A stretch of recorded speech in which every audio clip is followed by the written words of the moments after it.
Hey guys, I'm going to be showing you how to do that repeater hooked up to a dispenser to rapid fire. Now, unfortunately, I played around with it a little bit, and I think the problem is once I have the movie recorder going here, it uses up too much RAM for Minecraft to be able to run a repeater. So unfortunately, repeaters don't seem to really work, but I'll go ahead and show it to you, and I guarantee you if you do it in your game and you have enough RAM yourself, which you should, and if you're by yourself on a single player map, you should have plenty of extra RAM for Minecraft to be able to run it. But basically, I'm going to be showing you a new type of repeater as well.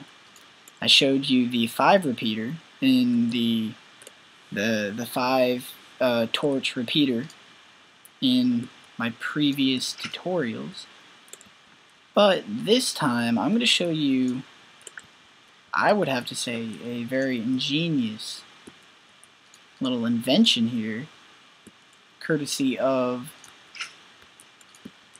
redstone right here. What do you know? It's working, and as you can see, this is a repeater right there. Oh, there you go, burned out, but as far as it worked wonderfully.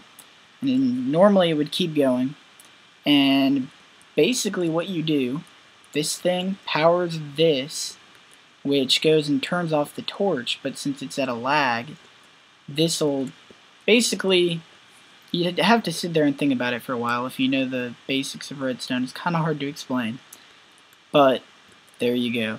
And if you want to see it not hooked up to anything, I'll show you exactly how you yourself can utilize this. Now, keep in mind, you can use it, this is going to be the fastest. Second, third, and these are the last 2 notches right here. And the first 2 notches are going to burn out. I think pretty much certainly you're going to burn out your torch. So you pretty much have to use it on one of the last 2 notches for it to really work. In fact, I'll put it on the last notch, maybe it'll prolong it. But this will eternally just start, until it burns out because of lack of RAM. But here we go. And to use it, you can go off this way, or, oh, there it goes again.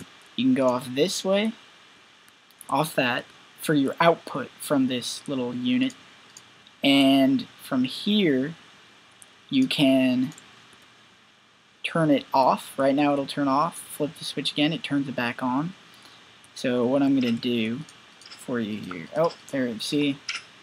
What it does is it'll kind of stop rendering it or something, and then if you change the lighting around it, it'll re-render and realize that it is supposed to be blinking. But there you go. It's actually working for quite a while. And what you can do is just a very, very simple thing here. I'm gonna have to get it to stop. Boom. Alright. There. And as you can see, that stops it. But what you can do, hook yourself up a pressure plate. And really, a pressure plate, I don't know how much you know. I have not gone over pressure plates, but a pressure plate will take, alright, you can take the input of a pressure plate from down there. So you can have like a whole floor of pressure plates, and as long as you have it down there, this will light it up. In fact, I can use a item if I can throw it up here correctly. Yeah, there we go. As you can see, well, kind of floated off too much to the side, but there we go. And you could have a whole floor, and then under it you can have the redstone and this, and it'll all be hidden. And you can also actually, I'll just do demo, bam, right there, completely hidden. And what you're going to want to do, you're going to have to invert this, so that when the pressure plate now isn't being stepped on, you're not going, it's going to be off, it's going to receive power. When it is stepped on, turns it off. And what do you know, looks like they may have unfortunately patched its ability to go through solid blocks. Before it was able to go straight through solid blocks, but I suppose.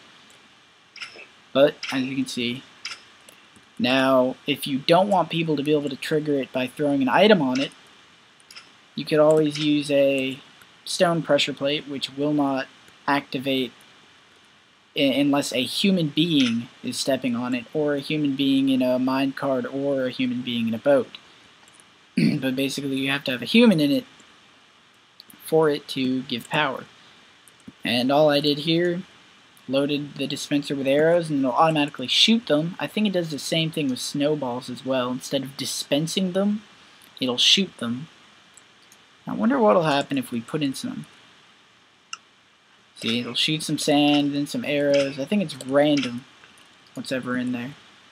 But there you go. It's actually working. I didn't even think it would work, or because of the lag, but apparently working perfectly. And if you were to set up a whole room of this, you'll be able to use it and make a pretty effective trap with arrows.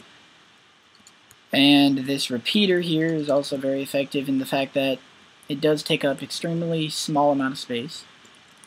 And it's very easy to turn it off and on by giving it input, and then taking the output is also extremely easy. And really, you could use this a lot easier in a game that you're not just spawning items in than the other version, the 5-prong, because it just uses a much fewer amount of redstone, fewer space, as well as the fact that it's configurable right here. Now it'll shoot a little faster, as you can see. So that's basically it. I would highly recommend starting to use this version of the repeater, just because it does do 4, I think actually this may be 5, or no, I think it's 4 speed and 5 speed. I think that's the equivalent to 5 prong, or a 5 redstone torch repeater, and the notch below it is equivalent to a 4. And it's extremely stable at the top 2 levels. Perfect for that. And that about wraps up this tutorial. Thank you for watching. Please rate and subscribe.